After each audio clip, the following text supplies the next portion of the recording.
Assalamualaikum warahmatullahi wabarakatuh. Bertemu kembali kita pada pelajaran IPA. Untuk kali ini kita akan membahas tentang struktur dan fungsi jaringan pada tubuh tumbuhan bagian kedua, di mana pada bagian ini kita akan membahas tentang organ-organ pada tumbuhan. Pembahasan berikutnya adalah organ tumbuhan, yaitu daun. Berasal dari bagian embrio yang terdapat di dalam biji, yaitu kotiledon atau daun lembaga. Warna hijau daun pada daun disebabkan oleh adanya klorofil atau zat hijau daun. Daun umumnya merupakan organ berwarna hijau yang terletak di atas tanah. Daun mengandung sejumlah besar klorofil, pigmen yang menyebabkan daun dapat mengabsorpsi energi cahaya dan menggunakannya untuk menghasilkan gula melalui fotosintesis. Morfologi daun sangat bervariasi, hasil adaptasi yang sering terjadi terhadap faktor pembatas lingkungan hidup tumbuhan. Morfologi daun. Secara morfologi tampak luar, kita bisa membedakan daripada daun tersebut, di mana daun yang lengkap terdiri atas pelepah daun, tangkai daun, dan helaian daun. Ini merupakan helaian daun.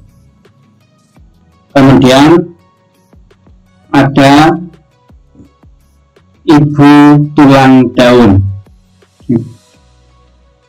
Selanjutnya ada tulang daun sekunder dan ada tangkai daun. Daun yang terdiri atas tangkai daun dan helaian daun dapat kita temukan pada daun nangka. Daun yang hanya terdiri atas pelepah daun dan helaian daun dapat kita temukan pada daun padi. Tangkai daun berlanjut ke tulang daun. Tulang daun bercabang-cabang membentuk jaringan pembuluh angkut. Pada umumnya, tipe tulang daun monokotil adalah sejajar atau melengkung, sedangkan tipe tulang daun dikotil menyirit atau menjari. Kita bisa mengamati pada kehidupan sehari-hari. Berdasarkan susunannya, daun dibedakan menjadi daun tunggal dan daun majemuk. Daun tunggal dikatakan daun tunggal apabila pada satu tangkai daun hanya terdapat satu helaian daun. Daun majemuk apabila pada satu tangkai daun terdapat beberapa helaian daun, atau dikatakan daun majemuk. Bentuk dan tipe daun tunggal bisa kita lihat sebagai berikut. Ada yang berbentuk jantung, helaian daun berbentuk hati. Kemudian ginjal, helaian daun berbentuk ginjal. Bundar telur, helaian daun berbentuk telur. Sudip, helaian daun melebar berbentuk sudip. Bundar, helaian daun berbentuk kurang lebih bundar. Lancet, bagian helaian daun yang sempit lebih panjang dari bagian lebar dan berakhir pada satu titik. Tonggak, helaian daun berbentuk mata tonggak. Perisai, tangkai daun melekat tegak lurus di bagian tengah sisi bawah helaian daun. Pita, helaian daun panjang dan sangat sempit dengan tepi yang hampir sejajar.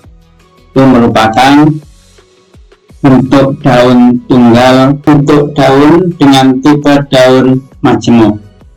Dari sini kita bisa melihat ada berbagai macam bentuk daun dengan tipe daun majemuk, yaitu di sini ada helaian daun dan ada anak daun. Beranak daun 3, helaian daun tersusun atas 3 anak daun yang terpisah. Kemudian ada yang menjari. Semua anak daun berasal dari satu titik di bagian atas tangkai daun. Menyirip.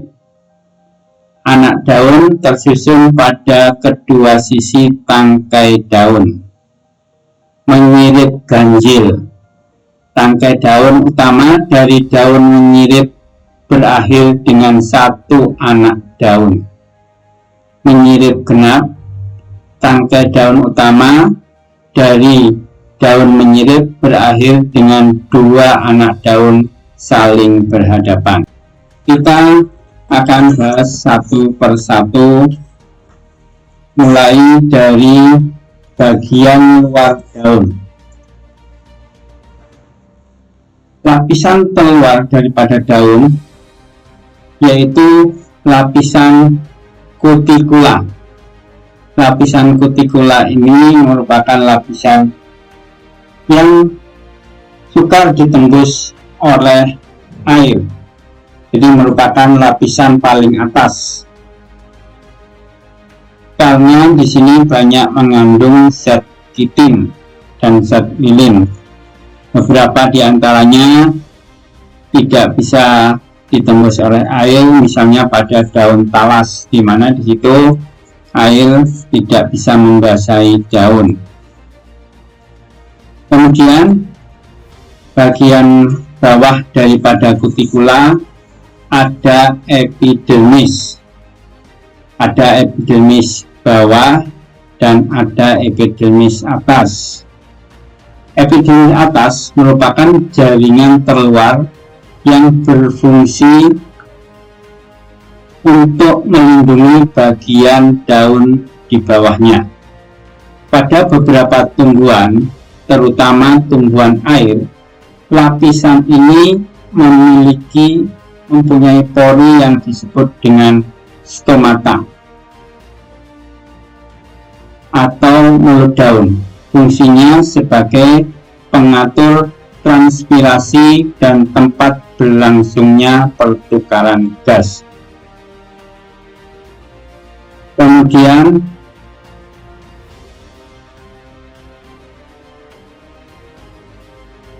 ada mesofil. Ini merupakan daging daun. Jadi bagian tengah daripada daun seluruhnya ini mesofil, terdiri atas 2 macam jaringan, yaitu jaringan pagar atau jaringan tiang. Di sini ada palisade dan jaringan bunga karang, parenchyma spon, yang berfungsi sebagai tempat berlangsungnya fotosintesis. Jaringan pagar terdiri atas sel-sel parenkim yang mengandung klorofil dan tersusun rapat seperti pagar. Di sini kita perhatikan. Jaringan bunga karang terdiri atas sel-sel parenkim yang sedikit mengandung klorofil. Ruang antar selnya sangat besar dan membentuk susunan seperti spon. Ini adalah bagian jaringan parenkim spon, sedangkan yang bagian atas ini adalah palisade atau jaringan tiang. Kemudian ada kolenkyma. Sini kolenkyma. Ini adalah jaringan penunjang yang terdapat sepanjang jaringan pengangkut. Kolenkyma adalah jaringan penunjang yang terdapat sepanjang jaringan pengangkut, di mana jaringan pengangkut itu terdiri dari xilem, dan floem. Ikatan pembuluh yang terdiri atas xilem dan floem ini terdapat pada tangkai daun dan tulang-tulang daun. Kemudian ada epidermis bawah, merupakan bagian terbawah dari daun. Pada umumnya di lapisan ini ditemukan banyak stomata, tapi lapisan kutikulanya lebih tipis dibandingkan bagian atas atau bahkan tidak ada. Itu adalah anatomi daripada daun. Selanjutnya, fungsi daun. Daun adalah tempat untuk memproduksi makanan pada tanaman, fotosintesis.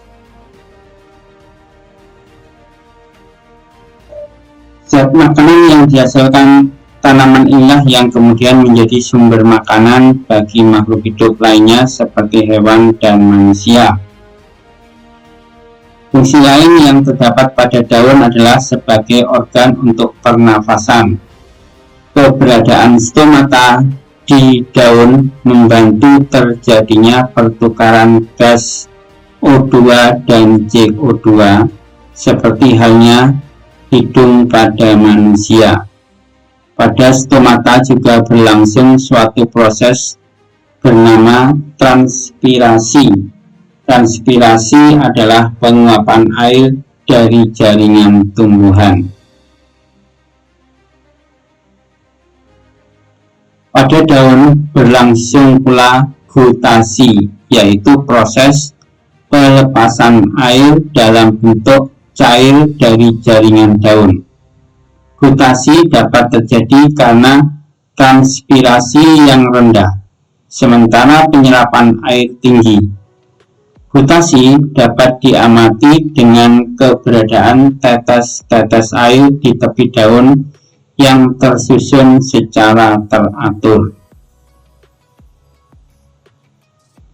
Pada tumbuhan tertentu, daun mempunyai fungsi khusus, antara lain untuk menangkap mangsa, misalnya pada kantong semar, sebagai pelindung dari gangguan hewan, misalnya duri kaktus yang merupakan modifikasi daun, sebagai alat reproduksi secara vegetatif, misalnya pada sosor bebek.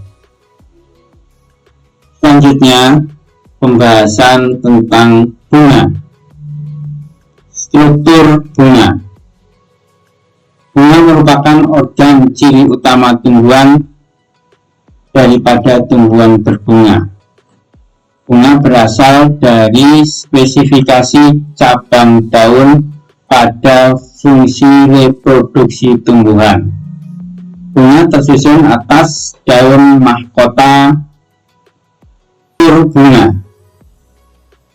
Bunga memiliki ciri yang tetap. Bakal biji selalu terletak pada organ tertutup yang disebut dengan bakal buah. Pembuahan bakal biji membentuk biji dan buah. Kita perhatikan struktur bunga secara lengkap di sini, yaitu yang pertama ada kepala putik. Bagian atas putik menerima dan menahan serbuk sari. Kemudian ada tangkai putik yang menghubungkan kepala putik dengan bakal buah. Ini. Kemudian ada kepala sari, menghasilkan serbuk sari. Ketika matang, kepala sari terbuka melepaskan butir serbuk sari. Kemudian ada tangkai sari yang menghubungkan kepala sari dan bagian bunga lain.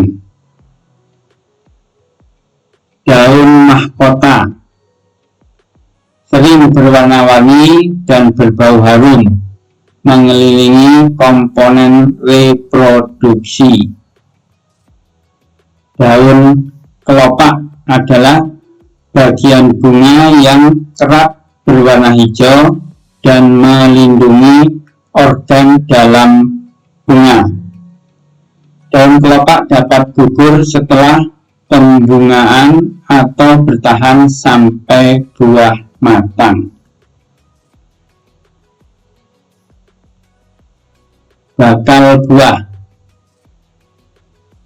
merupakan organ berongga yang mengandung satu atau beberapa bakal biji. Setelah pembuahan, bakal buah biasanya membentuk buah. Bagian ujung tangkai.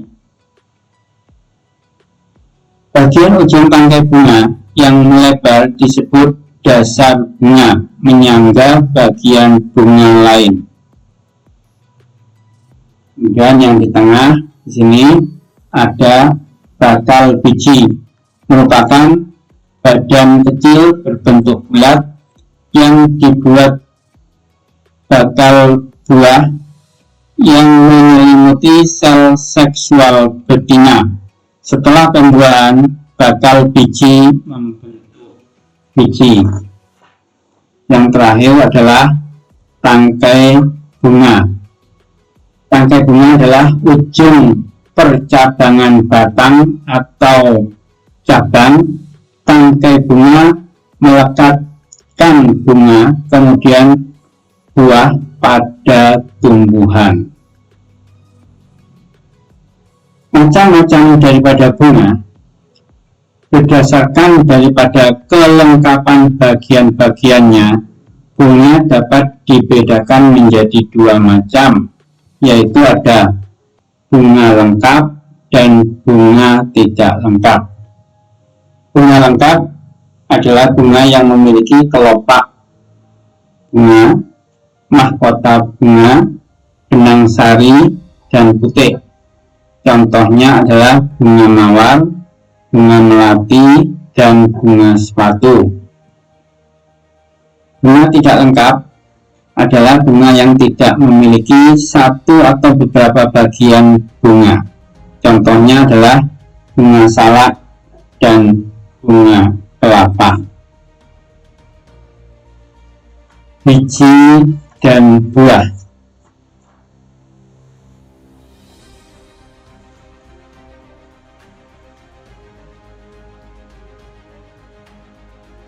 Pembuahan membawa pada pembentukan biji yang melindungi embrio tumbuhan yang nantinya akan dan mengandung cadangan makanan yang akan dipakai pada awal perkembangan.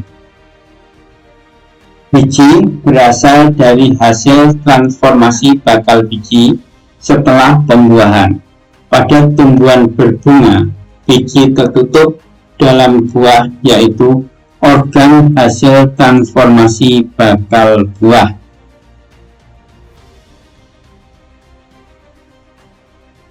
Biji secara struktur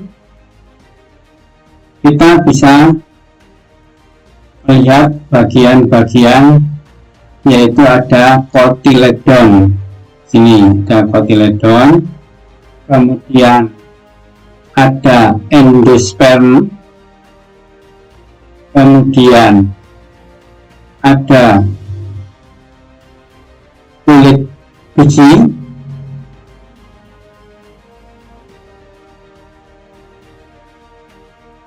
ini juga merupakan kotiledon juga di situ. Kulit biji ini fungsinya untuk melindungi lapisan daripada bagian dalamnya. Kemudian ada embrio, ada radikula, akan menjadi akar tunggang pada saat berkecambah. Selama perkecambahan akan membentuk batang awal antara tanah dan kotiledon. ada tigelum, kemudian ada plantula, dan bagian terakhir adalah hilum.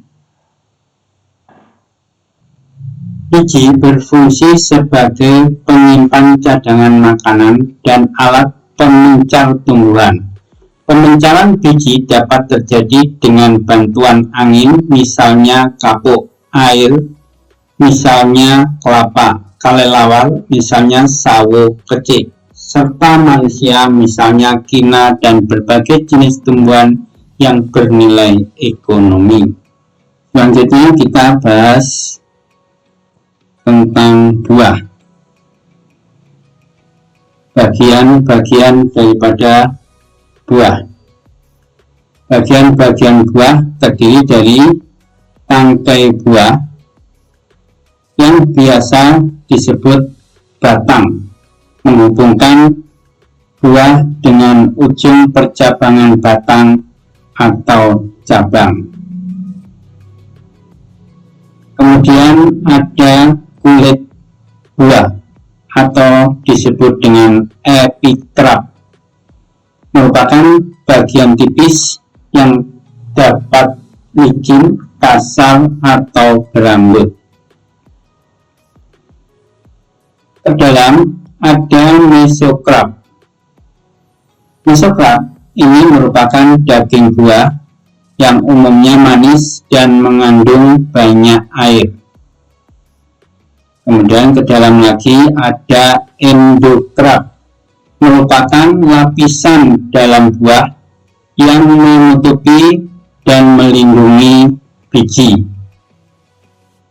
Dan bagian tengah daripada buah ada biji yang juga disebut dengan biji batu atau pip, tergantung buahnya. Bisa berisi embrio dan cadangan makanan yang akan membentuk tumbuhan baru. Pada buah tertentu, bagian bunga tertentu dapat tetap tinggal pada buah. Contohnya, tangkai putih yang mengering pada bagian bawah bunga buah persik. Jenis-jenis buah dibedakan menjadi beberapa macam. Buah segar, termasuk buah yang segar jika perikarpnya tebal, lunak, dan berair. Contohnya apel, persik, dan anggur. Ada buah kering. Jika perikarpnya tipis dan kering, buah ini disebut buah kering. Contohnya gandum dan hazelnut. Macam-macam buah. Buah dibedakan menjadi beberapa macam,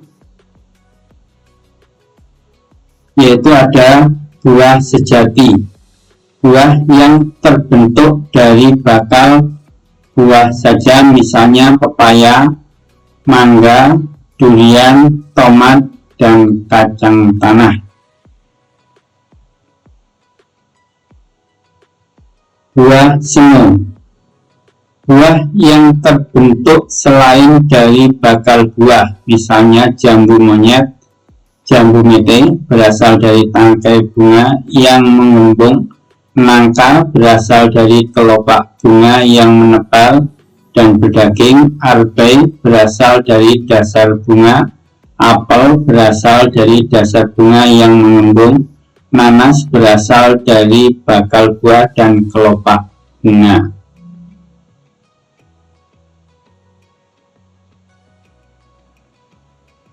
Buah sederhana,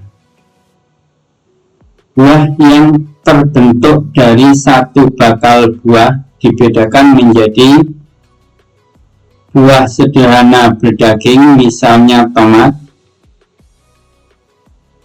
buah sederhana kering, misalnya kedelai. Buah ganda. Buah ganda adalah buah yang berasal dari banyak bakal buah yang berasal dari satu bunga, misalnya stroberi.